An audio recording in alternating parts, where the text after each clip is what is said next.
My journey to Islam started when a couple of friends of mine, they wanted to take me to the mosque. I was hanging out with a lot of people that were Muslim.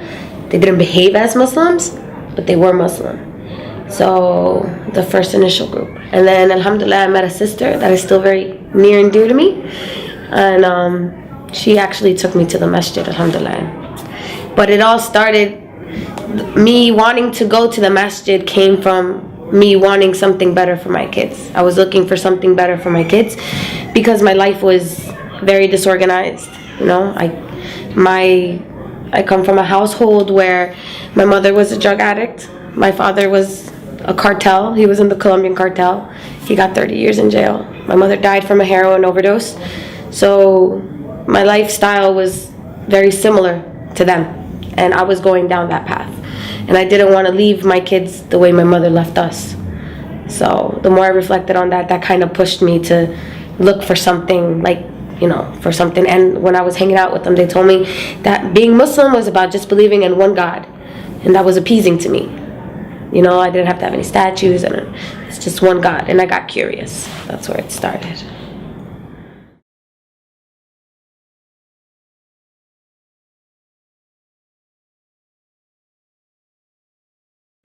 The rest of my family did not react in a positive way to me being Muslim. It wasn't so much me saying La ilaha illallah that bothered them, because they're not Catholic to the sense where they're constantly in the church, or, you know, they just go to church when it's the palms or the ashes. But it was my attire that disturbed them, and the things that I changed. I no longer was Natalie that came in with the coronas and was like, hey, party over here, you know. I was now Natalie who was like, assalamu alaikum, how are you? And they're like, they didn't understand when I didn't want to go to a barbecue because they had pork. They didn't understand when I didn't want to go because they were drinking. They didn't understand that I didn't celebrate birthdays and that I wasn't going to celebrate a birthday. So, and they didn't understand how a person that was so fond of her 6-inch heels and her little dresses and her hair, I'm talking about extensions, eyelashes, nails, everything. They didn't understand how a person like that can turn into this. So they didn't recognize. One Christmas I went to visit them and they literally slammed the door in my face. They didn't recognize who I was. My cousin looked at me and was like, what the heck? So they didn't have a good reaction at first, but alhamdulillah, with time they came to accept it. It's just something you have to push through. You have to push through it, and eventually if you hold on to it hard enough, they'll accept it.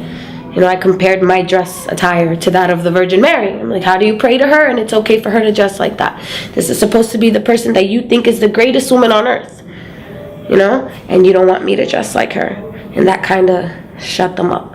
And then after reflecting, I guess, for a while, they realized, they're like, well, you know what, if this means you're not leaving the house drunk, and they're not calling us to tell us you drove yourself into a tree, or that you're high or whatever, then we like you like this. So they don't like it. So one of my sisters doesn't speak to me to this day, but alhamdulillah, they accept it.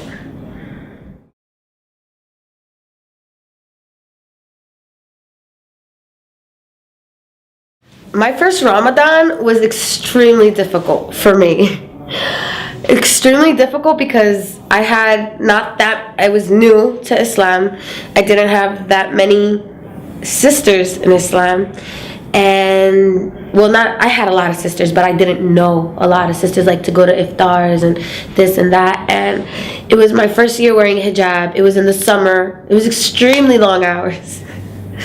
I was also, you know, I come from a family where food is like, you know, we make huge meals all the time, and I had to cook for the kids. It was very difficult, but alhamdulillah, like, the thirst was the biggest deal, but once you push through it, and it just becomes, you know, it becomes easier. But the good thing is that the satisfaction you get when you do break your fast, of knowing that you accomplished it, and, you know, being there. What helped me was when I started to get with the sisters, you know, surround myself with these sisters, and like the bond you create with these sisters, that helped a lot too. Calling each other, how are you doing? How's it going? I'm thirsty.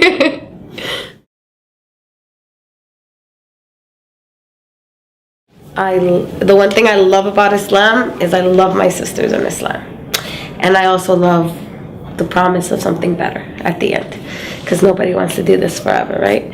I love my sisters in Islam because they're closer to me than my blood sisters, always. Even before I was Muslim, the relationship that I had with my sisters, I can never compare to the relationships I have with my sisters in Islam. And I can say that that's for every single Muslim woman I know, revert, non-revert, like sisters in Islam. We're just, it's not like the friends I had at the bar that you go there and you're friends while you're getting drunk and you're only there to hold each other's hair if you're throwing up. These sisters, they're there in the good, the bad, the pretty, the ugly, everything. These sisters, even though they're not blood related to me, they're closer to my children than my family. They're closer to me than my family. So alhamdulillah, my favorite part is definitely my sisters in Islam.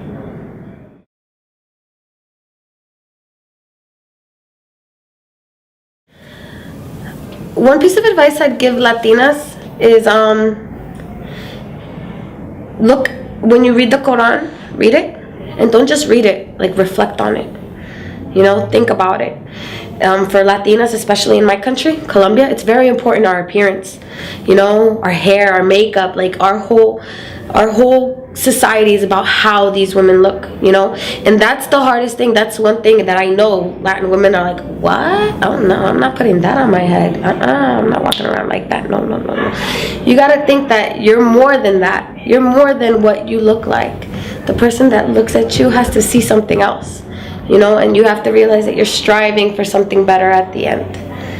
You just have to have an open mind when you read it, and just know that it's beautiful. Every single word is beautiful, and every single word has so much meaning, and there's so much truth in everything. If you read one thing in the Quran, read the Quran. Read it. And if you find one thing in the Quran that you do not see true, then close the book and don't open it again.